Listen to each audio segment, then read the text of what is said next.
Welcome to the Raj Smriti Show. This is a special series on International Women's Day, and today we have with us Dr. Anita Bhatnagar Jain, retired IAS officer from the 1985 batch. Welcome to the show, ma'am. Thank you so much. You have had an illustrious career of so many years and you have retired at the helm of services. So to begin with, हम ये जानना चाहेंगे कि आपका बचपन कैसा था, आपकी जर्नी कैसी थी और कैसे आपने डिसाइड किया कि आपको एक आईएएस ऑफिसर बनना है?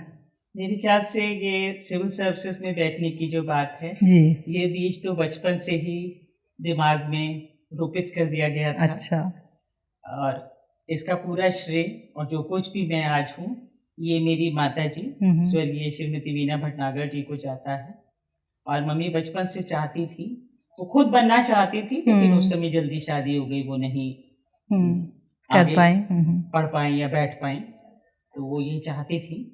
और तो यही एक ख्वाहिश थी कि इसमें बैठना है। और आसपास इर्द गिर्द हम लोग सरकारी कॉलोनी में रहते थे। हमारे पिताजी इंजीनियर इन चीफ पीडब्ल्यूडी से रिटायर हुए, तो हमारे इर्द गिर्द जो लोग रहते थे, तो एक लेडी आईएएस ऑफिसर थी, तो मम्मी मुझे उनसे मिलवाने ले गई और उनको देख करके उनसे बात करके बहुत अच्छा लगा और बड़ी प्रेरणा मिली। Very nice. तो आई थिंक बचपन से ही महिला सशक्तिकरण की जो हम बात करते हैं, तो आपकी माता जी का वो वुमेन एम्पावरमेंट का जो सोच था वो एक लिविंग एग्जाम्पल थी, बिकॉज अपनी जो खुद नहीं कर पाई वो चाहती थी कि मेरी बेटी उस चीज़ को करे। एंड आई थिंक बहुत ही छोटे समय से आप एज अ आर्टिस्ट रेडियो में और टीवी में आपने काम की शुरुआत कर दी थी। जी।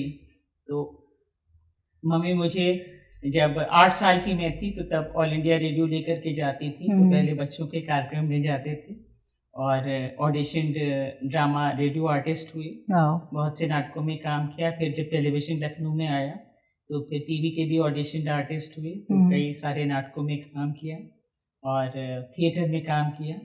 एक फिल्म साउथ की यहाँ शूट होनी थी, तो उसमें भी थोड़ा रोल किया।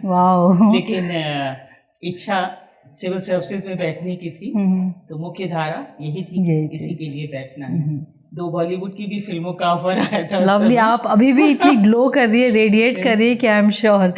Thank you so much. लेकिन मंजिल जो थी वो बिल्कुल स्पष्ट थी कि कहाँ जाना है। और करियर के साथ भी ये सब चलता रहा। एकेडमी में, आईएएस वीक में डायरेक्शन करा, ये करा। और मैं ये भी कह सकती हूँ कि मैंने अपने डीएम्स और उनकी पत्नियों को नचाया भी है और काबू कराया। Beautiful. So you have a multi faceted personality and you have done so many things. अगर हम पर्टिकुलरली आईएएस की बात करें, तो हाउ चैलेंजिंग और easy was it being a woman to be in one of the most prestigious sought after profession in this country? मेरे ख्याल से महिलाओं के लिए हम जहाँ कहीं भी हों, ये बहुत ही चुनौतीपूर्ण होता है जी। और विशेष रूप से सर्विस में, क्योंकि हमारे समय में बहुत ज़्यादा लोगों को इस बात की आदत नहीं थी कि बहुत सी महिलाएं हों। अब तो बहुत महिलाएं हैं और बहुत से जिलों में डीएम हैं। तो उस समय मुझे ख्याल है कि एक ज़िले में एक लॉ एंड ऑर्डर का इशू था और जिसके लिए हमें बैठक करनी थी संबंधित के साथ। और वो लोग काफ़ी बुजुर्ग थे और उन्होंने ये कहा कि क्या हम उस लड़की के साथ बात करेंगे? और वो तैयार ही नहीं हो रहे थे बात करने के लिए। फिर उन्हें समझ में आया कि जब तक डीएम उस कार्यक्रम की अनुमति नहीं देंगे तब तक वो गाड़ी आगे नहीं बढ़ सकती है। तो वो बाद में आए, बातचीत की और बहुत अच्छे से हम लोगों ने उनके कार्यक्रम का आयोजन करवाया, सहयोग करा। आई एम श्योर इस तरह के बहुत सारी ग्लास सीलिंग्स आपने तोड़ी होंगी, मिथ्स को तोड़ा होगा। डीएम भी आप काफ़ी सारे ज़िलों में रही हैं और पर्यावरण के लिए भी आपने बहुत काम किया है। आई थिंक जो बैंक्स को साफ़ सफाई की जो बात होती है कि किस तरह से हम अपने वाटर को पोल्यूट कर रहे हैं, तो उसके लिए भी आपने काफ़ी काम किया है। उसके बारे में कोई मेमोरी है या जो आपकी सोच है एनवायरनमेंट को लेके, वो हमसे साझा करिए। पर्यावरण के लिए तो बहुत सालों से, अब तो 23 सालों से काम कर रही हूँ। जब मैं डीएम कानपुर नगर थी तो तब गंगा जी की दुर्दशा देख करके घाटों पर, जो हम इसके लिए हम स्वयं जिम्मेदार हैं, बिल्कुल, तो मैंने उन घाटों को स्वयं साफ करना शुरू करा और बच्चों को जोड़ा। तो विभिन्न विद्यालयों से करीब 1 लाख बच्चे हमारे साथ जुड़े, जिसको कि चिल्ड्रंस एनवायरमेंटल आर्मी का नाम दिया। आर्मी की ज़रूरत कब होती है? जब अपना वजूद खतरे में, बिल्कुल। और हम केवल वो चीजें करते थे जो बच्चे स्वयं कर सकते हैं, या विद्यालय हम अपनी सोच कैसे बदलें। नहीं तो बहुत आसान होता है कि हम हर चीज की जिम्मेदारी किसी दूसरे पर डाल दें, बिल्कुल, कि ये सरकार करेगी, ये न करेगी। फिर मैंने उस पर एक छोटी सी फिल्म बनाई, हमारी पृथ्वी हमारा घर, जो अंग्रेजी में भी है, आवर होम आवर अर्थ। तो इसको यूनेस्को ने स्क्रीन किया और ये विभिन्न विद्यालयों में सीबीएसई के द्वारा पर्यावरण के लिए जो है सुझाई गई कि परियोजनाएं, प्रोजेक्ट्स बच्चे इस पर बनाएं। और मेरी कहानियां भी पर्यावरण पर ही आधारित होती हैं और वास्तविक जिंदगी से होती हैं। तो मैं उस पर अभी भी बहुत सारी स्टेट्स में टॉक्स देती हूँ। और जैसे नॉर्थ इंडिया होटल एसोसिएशन है, उनके साथ भी मैंने इसके संबंध में बातचीत करी, टॉक दी कि हम होटलों में कैसे लोगों का रवैया बदल सकते हैं, सोच बदल सकते हैं। बिल्कुल। तो इन्वायरमेंट में जैसा कि आपने बताया कि आपने बहुत सारा काम बुक्स के भी माध्यम से किया है, and you are a prolific writer, more than 14-15 languages में, 16 लैंग्वेजेस में आपकी बुक्स है और काफ़ी सारी बुक्स आपने की है। तो कुछ हमें अपनी लिटरेरी जर्नी के बारे में बताइए, वो कब शुरू हुआ, कैसे शुरू हुआ? जो ये साहित्यिक यात्रा है, ये तो जैसे कहते हैं एक्सीडेंट है, पॉजिटिव एक्सीडेंट। बिल्कुल। मुझको खुद नहीं पता था कि मैं कहानियाँ लिखूंगी और बाद में इतनी सारी भाषाओं में ईश्वर की कृपा से कहानियाँ कन्वर्ट हो जाएंगी। तो मैं भारत सरकार में थी और वहाँ पर हम लोगों के विभाग की सभी मंत्रालयों में, सभी विभागों में एक मैगजीन निकाली जाती है। ओके। तो क्योंकि मेरी हिंदी अच्छी थी, भारत सरकार में हम लोग विभिन्न राज्यों से आते हैं, तो ये हुआ कि आप उत्तर प्रदेश से, आपकी हिंदी बहुत अच्छी है, तो ये जो पुस्तक निकलनी है, ये काम आप करिए।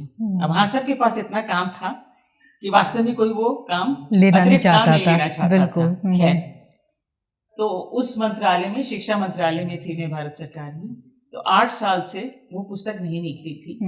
और सबसे मिलकर के, सबसे बात करके, सबने खुद लिखा, हमने वो पुस्तक निकाली, उसका नाम मैगजीन का रखा शिक्षायण, और साल में 2 अंक उसके निकाले।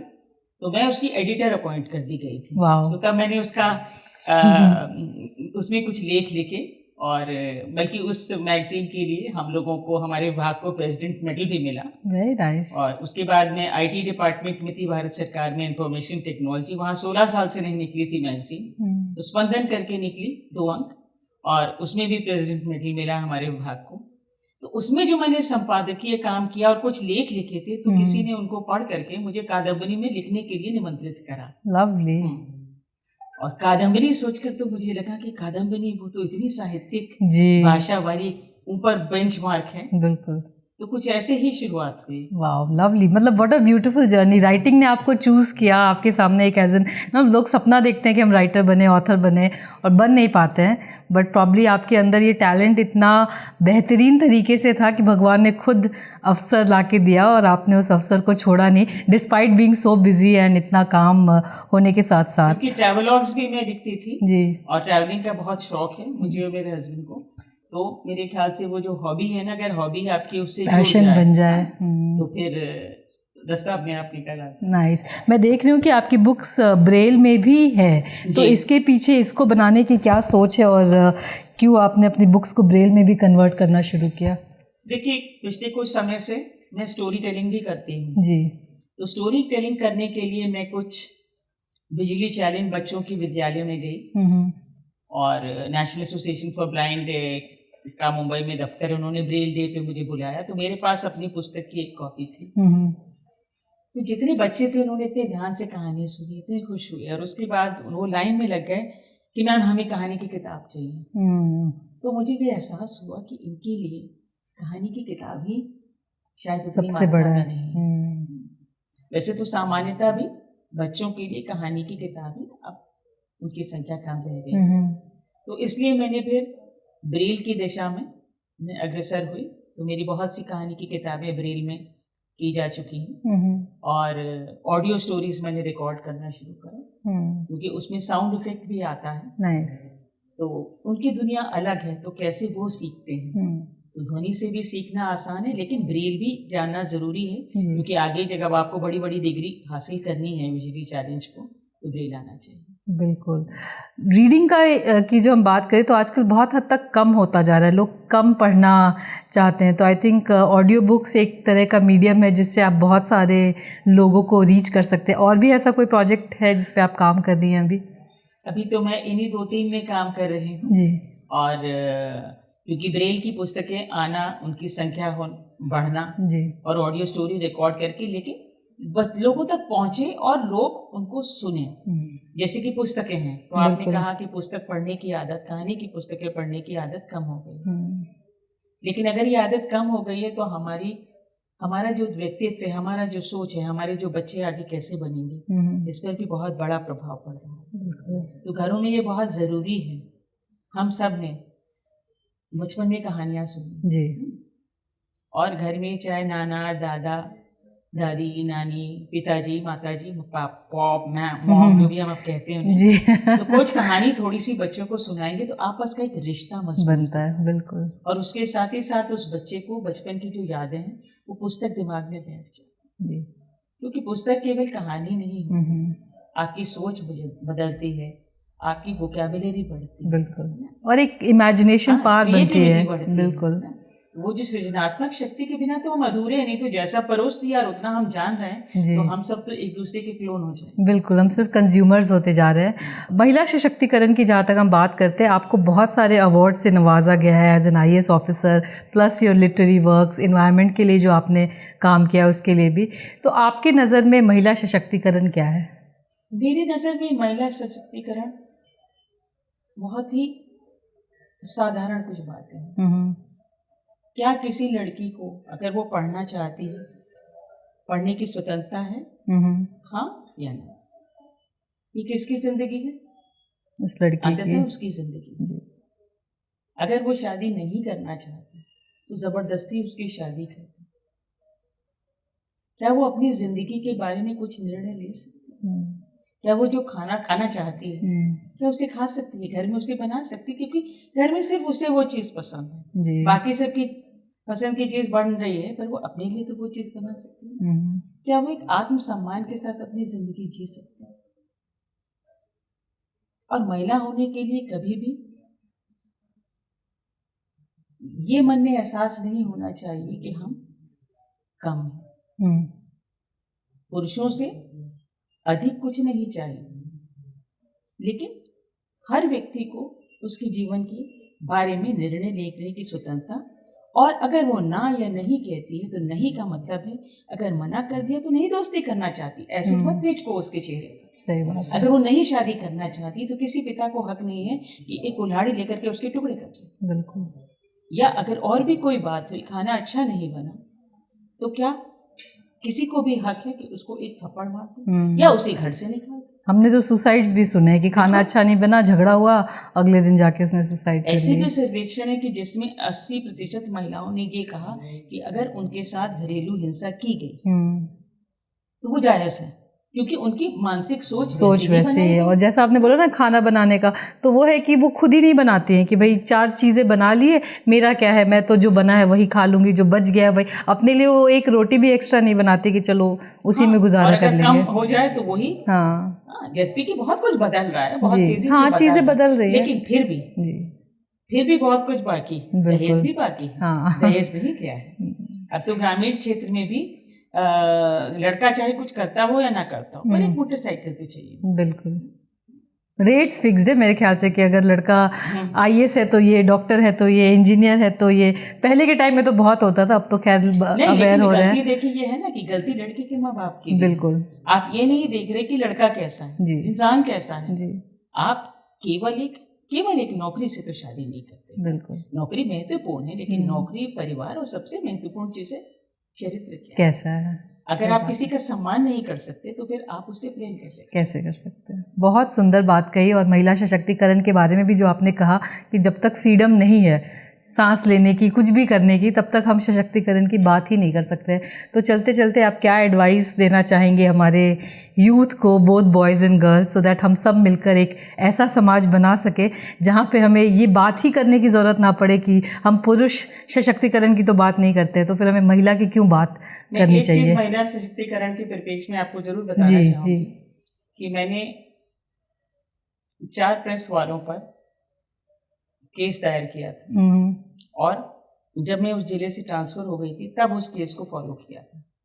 वो 22 बार अपने पुराने जिले में जाकर एक आम व्यक्ति की तरह खड़ी होती थी कोर्ट में, क्योंकि महिला होने का मतलब ये नहीं कि कोई भी आप पर उंगली उठाए क्योंकि वो आप पर ट्रांसफ़र कराना चाहते जी। तो उन लोगों को अपील तक मैं जीती और उसके बाद उन्होंने 1 साल की सज़ा काटी, चारों लोगों ने जेल में। करना बहुत मुश्किल था और उसके बाद सबने कहा अरे बहुत अच्छा किया, अनीता कैसे किया? तो करने के लिए आप जिस चीज़ में यकीन रखते हैं आपको अपने पूरे मनोयोग से उस दिशा में कार्य करना चाहिए, चाहे दुनिया कुछ भी कहे। बिल्कुल सही। और आज की युवा पीढ़ी से तो मैं यही कहना चाहूँगी, जो हमने बहुत बार सुनी है लेकिन क्लीशेड नहीं है। महात्मा गांधी जी ने ये बात कही, be the change that you want to see in the world. Very true. हम दूसरों को कोसते रहते हैं लेकिन हमारा खुद का आचरण कैसा है? जैसे अगर मैं पर्यावरण की बात करूं तो मैंने करीब 20,000 से ज़्यादा प्लास्टिक की थैली का उपयोग नहीं किया है। 25,000 से ज़्यादा प्लास्टिक की बोतलों का उपयोग नहीं किया है। मैं एरोप्लेन में भी अपना पानी खुद लेके चलती हूँ और आपने जो अंदर पानी दिया था वो मैं यहाँ ले करके आई क्योंकि पूरा पानी पी करके यहाँ से जाऊंगी।